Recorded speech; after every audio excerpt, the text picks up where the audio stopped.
Le Congo-Brazzaville vient de fêter son 64e anniversaire d'indépendance et il faut qu'on en parle la team parce que je trouve que la situation du Congo est méconnue à l'échelle internationale et nous avons, comme vous le savez, très souvent on parle de l'Afrique de l'Ouest, du Mali, du Sénégal, du Burkina Faso, du Niger, mais on parle très peu de l'Afrique centrale et il faut que on parle sérieusement de l'Afrique centrale parce que en Afrique centrale, c'est là où il y a justement le pétrole, mais c'est aussi là où il y a les dirigeants les plus anciens de l'Afrique.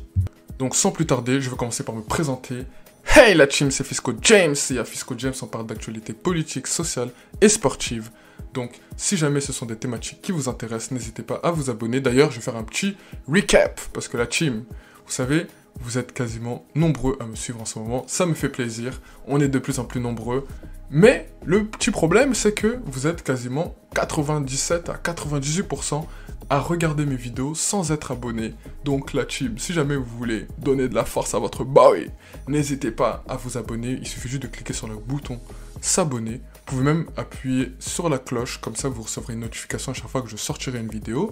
Mais aussi, très important, likez les vidéos. Je sais que vous êtes de plus en plus nombreux à les liker et ça me fait extrêmement plaisir, mais lâchez juste un petit like, ça prend une seconde et ça permettra à l'algorithme de montrer que vous avez aimé et il pourra me suggérer auprès d'autres personnes. Vous le savez la team, donc maintenant vous le savez. Donc parlons du Congo-Brazzaville les gars. Il faut savoir que le Congo-Brazzaville a eu son indépendance le 15 août 1960 et que cette indépendance a été entre guillemets tumultueuse. Après, je ne vais pas parler de l'histoire de l'Afrique, du Congo-Brazzaville. Si jamais vous voulez que je fasse une vidéo dessus, dites-le moi dans les commentaires. Je le ferai.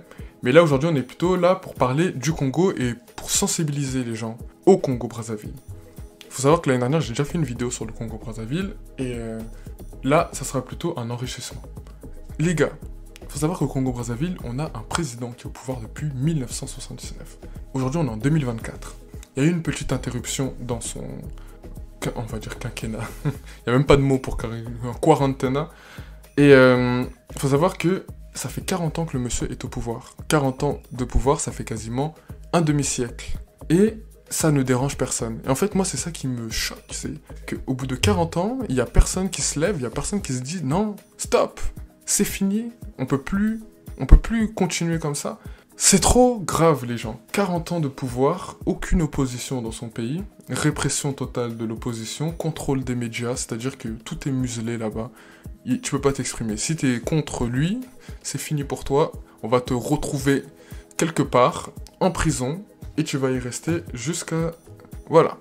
Et en fait, c'est ça qui est problématique. Ensuite, faut savoir que si le monsieur Denis Sassou Nguesso avait fait quelque chose en 40 ans, on aurait dit « Ouais, il a fait avancer le pays, maintenant les Congolais sont fiers de lui, le pouvoir d'achat est meilleur, les conditions sociales sont meilleures, les conditions tout économiques, le pays se porte bien », on aurait dit « Ok ». Mais là, c'est pas du tout le cas. Le Congo, c'est un pays qui, justement, pour vous faire un petit topo, faut savoir que ça a été la capitale de la France libre lors de la Seconde Guerre mondiale. Parce que la France, justement, était sous le régime de Vichy. Et le général de Gaulle avait dû fuir, entre guillemets, en Angleterre, oui. Et il avait aussi, surtout, fui au Congo. Et le Congo était la capitale de la France libre, avant qu'il la déporte vers le Maroc, il me semble. Et il faut savoir qu'à cet instant-là, le Congo avait été un pays, entre guillemets, je crois que c'était la capitale de l'Afrique équatoriale française, mais c'était aussi un pays dans lequel les conditions économiques avaient été, entre guillemets, améliorées, nanani, tout ce que vous voulez. Ensuite, il y a eu les indépendances. Les indépendances, ça a été compliqué, mais après, on a eu Denis Sassou Nguesso. Et depuis qu'on a eu Mr Sassou Nguesso, je veux pas dire que le pays s'est détérioré à cause de lui. C'est pas ce que je dis. Je dis tout simplement que le pays n'a jamais su continuer sur cette lancée-là. En fait, on était un pays qui était avancé par rapport à d'autres pays africains, mais aujourd'hui, on est égal à des pays africains qui étaient largement en dessous de nous à cette époque, et on s'est même fait dépasser par des pays africains qui étaient largement en dessous de nous, ou qui étaient à peu près à notre niveau. Aujourd'hui, ils nous regardent d'en haut. Et c'est ça qui est pas bien, les gars. C'est que le pays a stagné, le pays n'a pas avancé, et la réalité, c'est que le Congo est un pays dans lequel les inégalités socio-économiques sont énormes. Si vous regardez le coefficient de Gini du Congo, il est énorme. Ça veut dire que la disparité des richesses est énorme. Et on sait très bien que dans des pays comme le Congo, les richesses sont monopolisées dans les mains d'une certaine élite dirigeante.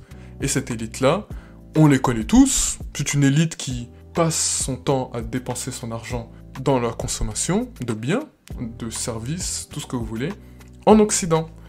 Ils détiennent des immeubles en Occident, leur argent est gardé dans des banques occidentales. En fait, ils font rien au Congo, quoi. Ils font rien en Afrique, c'est juste... ils sont là pour détourner l'argent public. Les fonds qu'on leur donne pour pouvoir construire le pays, ben, eux, ils le détournent pour leurs bénéfices personnels. Ou sinon, ils construisent, mais dans leur village ou dans leur région. Et c'est ça pour eux l'avancée, vous voyez. Par exemple, si on va à Oyo, au Congo, on aura l'impression que c'est une grande ville historique du Congo. Mais le mec, il a tout mis dans son village, et quand tu vois les autres villes du Congo, c'est catastrophique. Déjà, moi, je trouve pas normal que, au niveau de la capitale, il y ait des gens qui... Voilà, il y ait des problèmes d'hygiène, déjà, avec des gens qui jettent des poubelles dans les trous, là. Vous voyez les trous à côté des routes, là. Ça, c'est grave. Qu'est-ce que le mec fait? Qu'est-ce qu'il fait? En fait, c'est ça la question, c'est 40 ans au pouvoir, pourquoi? Qu'est-ce qui a changé? Qu'est-ce qui a changé entre le moment où il est arrivé et le moment où là, il est encore là? Qu'est-ce qu'il a fait de bien pour le Congo? Faudrait me dire.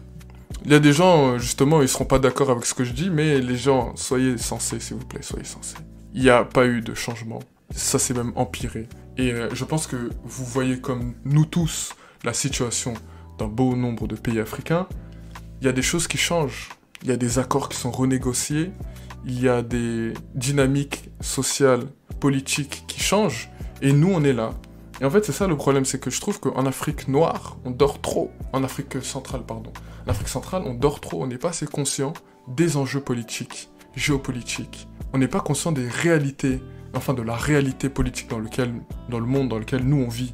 Et ça, c'est un problème, les gens. Parce que par exemple, là, il y a Denis Sassou Nguesso qui a fait un discours. Dans son discours, il expliquait comme quoi il appelait à la responsabilisation. Moi, franchement, quand j'ai écouté son discours, je me suis dit, mais dans quel monde vit ce monsieur? Parce que son discours ne collait clairement pas avec le pays dans lequel il vivait. Je sais même pas si c'est lui, enfin, je sais même pas s'il avait conscience de ce qu'il disait. Parce que quand il appelle à la responsabilité de la nation et à la responsabilité par rapport aux pères, entre guillemets, de la nation, des pères justement qu'il a bien zigouillé, mais c'est un autre sujet, c'est... Quelle responsabilité il parle? C'est lui le chef de l'État, donc en tant que chef de l'État, il est censé montrer l'exemple. C'est lui qui est censé, entre guillemets, voilà, s'occuper du peuple, défendre les intérêts du peuple. Sauf que lui, il défend tous les intérêts du monde, sauf les intérêts de son peuple. Et c'est d'ailleurs pour ça qu'il est au pouvoir depuis aussi longtemps, c'est parce que justement, il défend l'agenda politique d'une certaine oligarchie sur l'Afrique centrale. Et lui, il est justement là en tant que gouverneur. Vous voyez à l'époque, on va même pas dire à l'époque, vous voyez aux États-Unis, t'as le dirigeant fédéral, c'est-à-dire Joe Biden actuellement.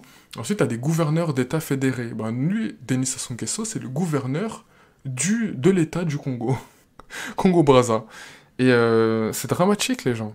Il appelle à la jeunesse, mais il a dit, cette année, c'est l'année de la jeunesse. Mais de quelle jeunesse il parle? Quand le président, il a quasiment 4 fois l'âge de la jeunesse, et au moins 4 fois l'âge de la jeunesse, les gars, c'est grave. Faut savoir qu'au Congo, l'âge moyen, c'est 23 ans, et il y a entre 40 et 43% des gens qui ont moins de 15 ans, et ce monsieur est censé les représenter. Déjà, au niveau représentatif, c'est pas du tout représentatif. Mais en plus de ça, les jeunes au Congo, ils souffrent. Il y en a qui vont pas à l'école, les conditions d'éducation sont graves, ils sont 10 000 dans la même classe. Au niveau de l'école, il y a de la corruption, les enseignants ne sont pas payés. Il y a des problèmes au niveau aussi, on va dire, déjà, après ça c'est un problème structurel en Afrique, mais au niveau de ce qu'on apprend à l'école, c'est grave. Franchement, c'est très grave.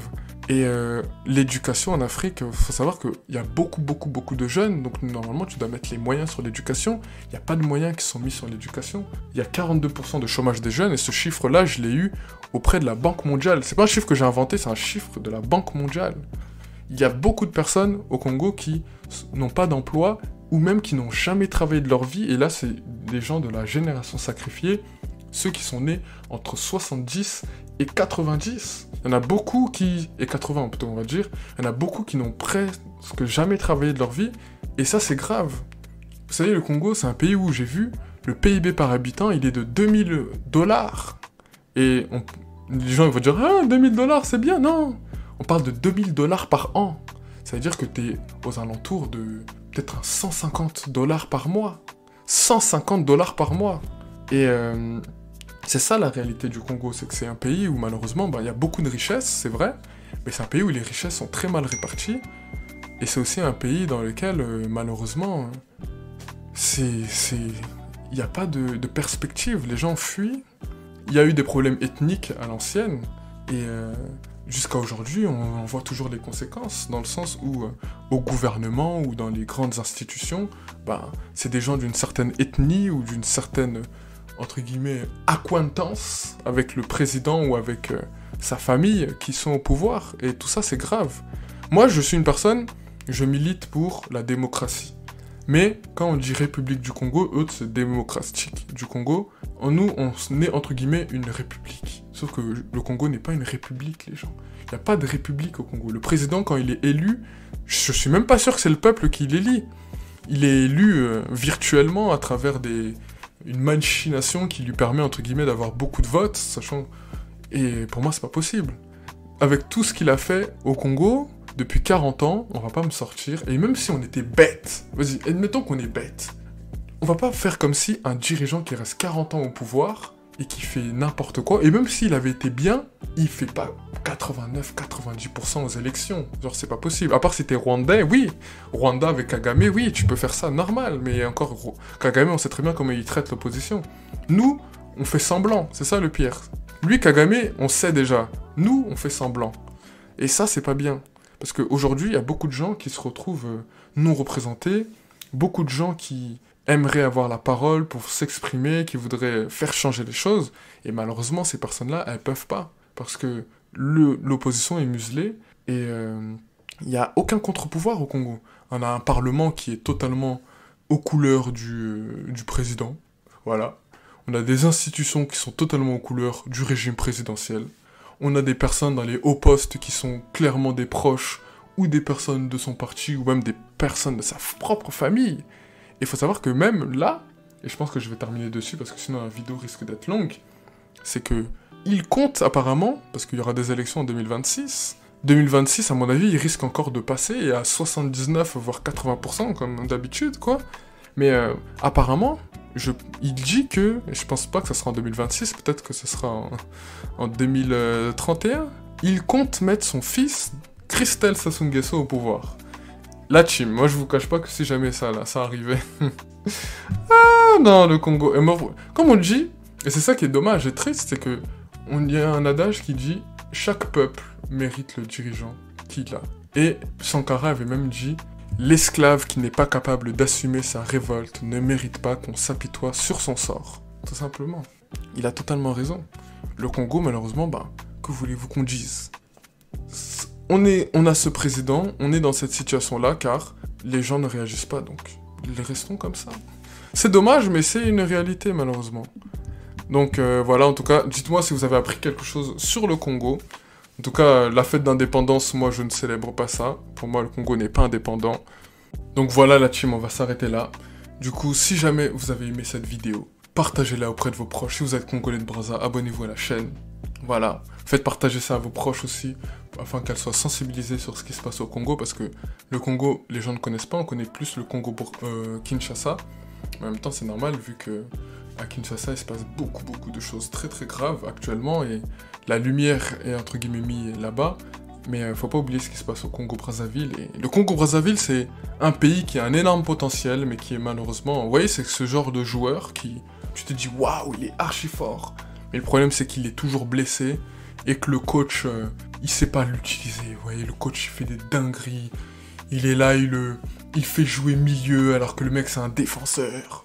Non, c'est pas comme ça que ça marche. Voilà, donc... le jour où le Congo aura un bon coach, le pays pourra aller loin. Mais le problème, c'est que le Congo, c'est un pays où le coach, il est choisi par le gouvernement. Et le gouvernement, c'est l'oligarchie néolibérale apatride, comme aurait dit Mr. Kemi Seba. Et ça, c'est... Voilà, c'est... Franchement, j'ai même pas les mots, les gars. Dites-moi dans les commentaires, en tout cas. Sur ce, les gars, peace out.